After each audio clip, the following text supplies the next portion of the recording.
Assalamualaikum students. We will back with another lecture of AHN disease eclasia. This is our objective to understand eclasia, to identify causes of eclasia, to recognize the manifestation of the eclasia, to describe pathophysiology of eclasia, to explain diagnostic, medical and surgical management of eclasia, to apply the nursing process of eclasia. What is eclasia? The term eclasia means failure to relax and refers to the inability of the lower esophageal. क्या है इसके मायने? देखो इक्लेसिया के मायने क्या होते हैं, जो हमारा फेल्यूर हो जाए, रिलैक्स जो करता है ना हमारा लोअर इसोफेगल स्फिंक्टर, वो क्या हो जाए, वो फेल हो जाए, उसको हम क्या बोलते हैं, इक्लेसिया बोलते हैं। ठीक है। To open and let food pass into the stomach, और वो ओपन होता है जो फूड को पास कर सके स्टमक तक, लेकिन वो क्या हो जाए, वो फेल हो जाए, उस कंडीशन को हम क्या बोलते हैं, उसको बोलते हैं achalasia. As a result patient with achalasia have difficulty in swallowing food. अब जैसे इन पेशेंटों के साथ क्या प्रॉब्लम होती है, इनका जो फूड है ना उसको स्वॉलो करने में इनको डिफिकल्टी होती है, जो इक्लेसिया के पेशेंट्स होते हैं। ठीक, देखो ये जो लोअर इसोफेगल स्फिंक्टर है ना, ये क्या होगा, ये लूज पड़ गया है, यानी कि जिनके अंदर जो फेलवर हो चुका है, जो फूड को स्टमक तक लेके जाता है, ये मसल्स फेल हो चुके हैं, जो फूड को स्टमक तक पास आउट करवाते हैं, तो इसको बोलते हैं इक्लेसिया। एटियोलॉजी क्या है, इसके कॉजेज क्या क्या हो सकते हैं? The cause of oesophageal muscles that fails to contract normally people with motility disorder. जो कॉज है ना इसोफेगल मसल्स का, ये क्या होता है, फेल हो जाता है, जो कॉन्ट्रैक्ट करता है ना, जो क्या कहते हैं, जो फूड को जो पास आउट लेके जाता है स्टमक तक, वो क्या हो गया, वो फेल हो चुके हैं, वो मसल्स फेल हो चुके हैं, तो इसकी वजह से क्या होता है, मोटिलिटी डिसऑर्डर हो सकता है, यानी कि जो मूवमेंट है ना उसके डिसऑर्डर हो सकते हैं, इंक्लूडिंग इक्लेसिया इज अननोन। जो इक्लेसिया का जो मेन कॉज है ना वो आज तक अननोन है, इसका कॉज अभी तक पता नहीं चला कि किस वजह से हो सकता है, लेकिन बस इसके ये बताते हैं कि जो मसल्स है ना वो लूज पड़ चुके हैं, जिसकी वजह से फूड पास नहीं हो पा रहा, उसको बोलते हैं इक्लेसिया। Recent studies show eclasia is caused by nerve cells of the involuntary nervous system. Recent ये जो अभी की स्टडीज की गई है ना, इसमें बताया गया है इसका कॉज क्या है, जो नर्व सेल्स होते हैं ना हमारे, जो ब्रेन से निकलते हैं, ठीक है, वो क्या होते हैं, वो इन्वॉलंटरी न्यूरॉन नर्व्स होती हैं, वो क्या हो जाती हैं, वो डिस्टर्ब हो जाती हैं, जिसकी वजह से जो इसकी मूवमेंट है ना वो ख़राब हो जाती है, फूड को जो पास आउट करने वाली मूवमेंट होती है वो चेंज हो जाती है। ठीक है, with in the muscle layers of the oesophagus, और जो मसल्स जो इसोफेगस की जो लेयर्स है ना वो क्या हो जाती है, वो डिस्टर्ब हो जाती है। ये इसका अभी तक की स्टडीज में पता चला है कि भाई ये इक्लेसिया के मेन कॉजेज ये हो सकते हैं। उसके बाद आते हैं पैथोफिजियोलॉजी। पैथोफिजियोलॉजी क्या है, नंबर 1 पे आते हैं nerve damage. The nerves in the oesophagus specially the myenteric plexus. अब जो नर्व डैमेज हो रही है ना इसोफेगस की, स्पेशली कौन सी, जो माइनोट्रिक प्लेक्सिस होती हैं वो डैमेज हो चुकी हैं और डिस्ट्रॉय हो चुकी हैं, जिसकी वजह से इक्लेसिया कॉज हो रही है। नंबर 2 पे क्या होता है, LES lower oesophageal sphincter. Normally LES opens to food entire the stomach. क्या करता है, जो नॉर्मली लोअर इसोफेगल स्फिंक्टर होते हैं ना, वो फूड को लेके जाते हैं हमारे स्टमक के अंदर, लेकिन इक्लेजिया में क्या होता है, in achalasia the lower oesophageal sphincter stay tight closely. क्या होता है, जो लोअर इसोफेगल स्फिंक्टर है ना इक्लेजिया की वजह से वो क्या होता है, टाइट हो जाते हैं। जिस पेशेंट के साथ इक्लेजिया की प्रॉब्लम है, उनके जो लोअर इसोफेगल स्फिंक्टर्स होते हैं ना वो क्या होते हैं, टाइट हो जाते हैं, क्लोजली टाइट हो जाते हैं, जिसकी वजह से फूड उनका स्टमक तक नहीं जा पाता, जिसकी वजह से उनको डिफिकल्टी होती है सवाल्विंग में। ठीक है। उसके बाद क्या होता है, loss of peristalsis. Peristalsis movement वही होती है जो फूड को स्टमक तक लेके जाती है, पास आउट करवाती है। The normal muscles movement peristalsis that push food down the oesophagus are lost. देखो जो नॉर्मल मसल्स की मूवमेंट होती है पेरिस्टालसिस की, वो क्या करती है, फूड को पुश करती है ताकि वो स्टमक तक जा सके इसोफेगस के थ्रू, लेकिन इक्लेजिया में क्या होता है, वो लॉस हो जाती है, जिसकी वजह से फूड नहीं जा पाता। नंबर 4 पे है फूड स्टक इन इसोफेगस। अब जाहिर सी बात है, जो वो क्लोज हो चुका है इसकी वजह से फूड स्टक रहेगा, उस तक ही रहेगा, स्टमक तक पहुंच ही नहीं पाएगा food. Foods and liquids can not pass into the stomach. जो खाना है और जो पानी है वो कहाँ, स्टमक तक नहीं जा पा रहा। They collect in the oesophagus, वो कलेक्शन हो जाती है इसोफेगस के अंदर, causing is to stretch and dilate. अब क्या करवाता है, वो स्ट्रेच करवाता है इसोफेगस को और डायलेट कर देता है इसोफेगस को। नंबर 5 पे क्या होता है, सिम्टम्स अकर। कौन कौन से सिम्टम्स इसके अंदर आ सकते हैं, डिफिकल्टी सॉल्विंग, डिफिकल्टी हो जाती है सॉल्विंग में, वही बात है डिस्फेरिया जिसको बोलते हैं मेडिकल टर्म में। Regurgitation of food, chest pain, weight loss. अब जो फूड है ना जो हमारे स्टमक में नहीं गया वो इसोफेगस में ही है, वो क्या करेगा रिगर्जिनेशन करेगा, यानी कि वापसी उलट आएगा, उसको बोलते हैं रिगर्जिनेशन। फूड की रिगर्जिनेशन करेगा, चेस्ट पेन करता रहेगा, वेट लॉस होता रहेगा आपका, ठीक है, क्योंकि एक डाइट होती है वो मिल नहीं पा रही है इस बॉडी को, इसकी वजह से वेट लॉस भी हो रहा है, चेस्ट पेन रहेगा, हार्ट बर्न रहेगा, ठीक है, डिफिकल्टी इन सवाल्विंग रहेगी, रिगर्जिनेशन होती रहेगी फूड की। तो ये कुछ सिम्टम्स आते हैं एक्लेजिया के पेशेंट के साथ। उसके बाद है sign and symptoms. The main sign and symptoms of achalasia are dysphagia. जो मेन कॉज है ना, वो मेन साइन है और सिम्टम्स है किसका, एक्लेजिया का, वो क्या है, डिस्फेजिया है, यानी कि डिफिकल्टी इन सॉल्विंग है।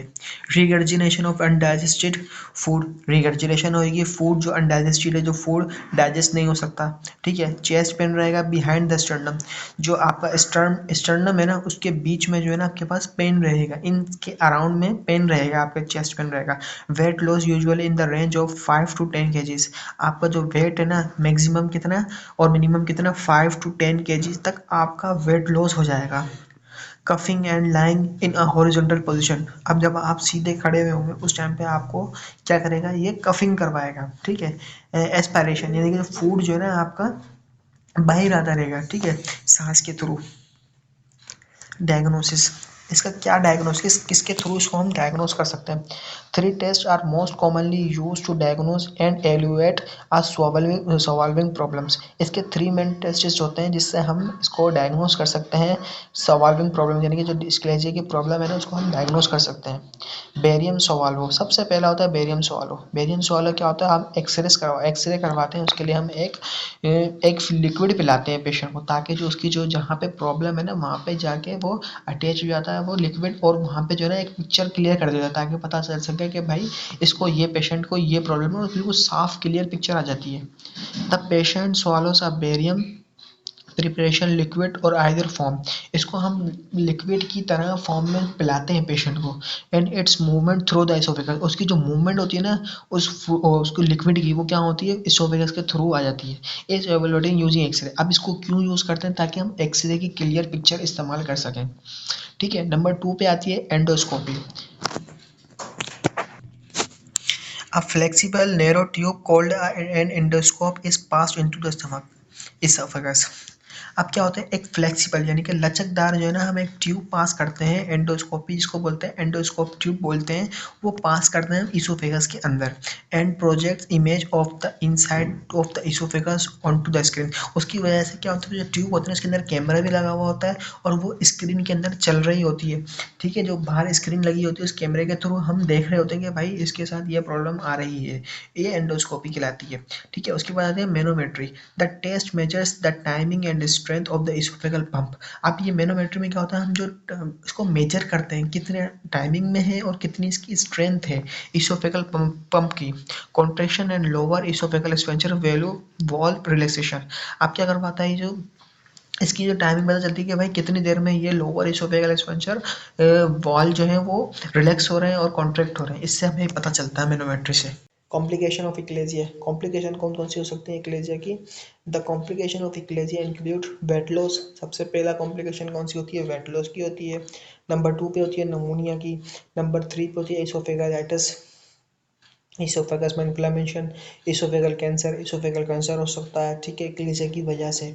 एक्लेजिया can give rise to many complications if it is not treat in time. अगर एक्लेजिया के पेशेंट को टाइम पे क्लियर नहीं कह सका, नहीं टाइम पे ट्रीट नहीं किया, तो ये प्रॉब्लम इनके साथ हो सकती हैं आगे जाके। दिस कॉम्प्लिकेशंस में include back flow of food and acid into the oesophagus. और इसके साथ साथ ये प्रॉब्लम भी हो सकती है, जो बैक फ्लो है ना फूड का, यानी कि फूड का जो बैक फ्लो होता है वो भी हो सकता है। एसिड, स्टमक का जो एसिड है HCl वो भी आ सकता है इसोफेगस के अंदर, ठीक है।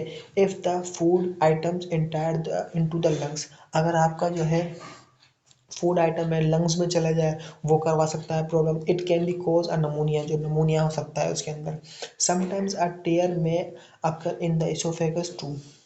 कुछ का क्या होता है, जो टेयर्स होते हैं ना इसोफेगस के वो भी आ सकते हैं।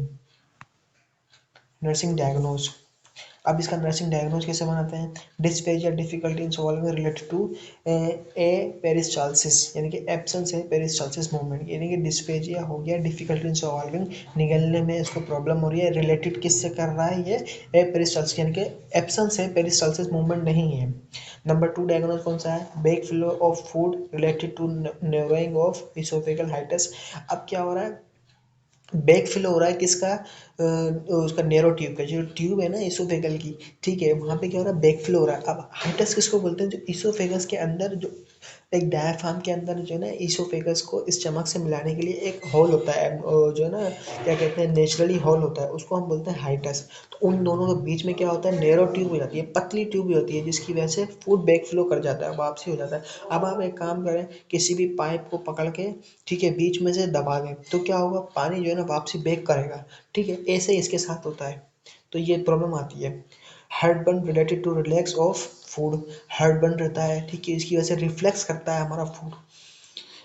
Pen related to spasm of the oesophageal muscle, pain है, ठीक है, किसकी वजह से? स्पाज्म की वजह से है। रिलेटेड किससे कर रहा है? मसल्स, इसोफेगल मसल से रिलेट कर रहा है। Anxiety and stress related to disease, patient को एंजाइटी है, ठीक है, स्ट्रेस है, किसकी वजह से? हमारी अपनी डिजीज की वजह से है। उसके बाद है नर्सिंग इंटरवेंशन ऑफ एक्लेजिया। कौन कौन से इंटरवेंशन होता है एक्लेजिया के पेशेंट को?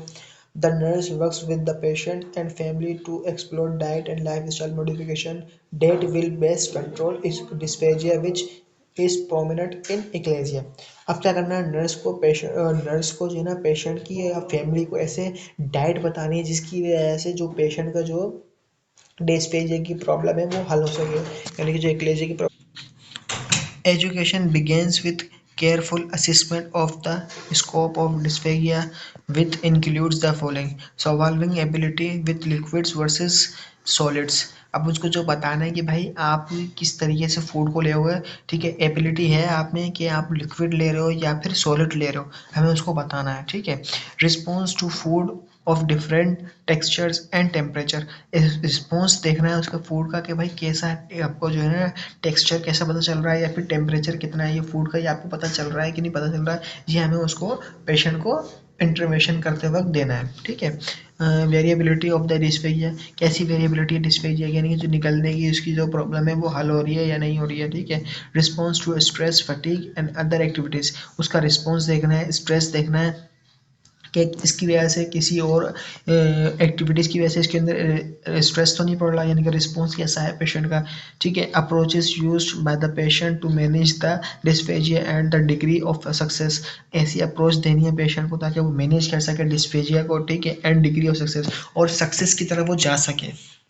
उसके बाद है administer antacid to relieve from heartburn, ऐसी मेडिकेशंस जो इसको एडमिनिस्टर करनी है जो एंटासिड होती हैं, ठीक है, इसमें जो है ना रिलीव कर सके हम हार्टबर्न को।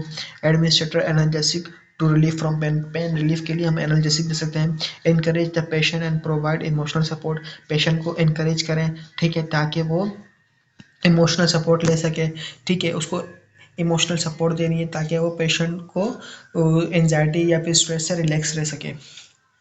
So this is our topic. अगर आपको लेक्चर समझ में आया हो तो कमेंट्स में लाजमी बताइएगा। मिलते हैं अगले लेक्चर में। अल्लाह हाफिज़।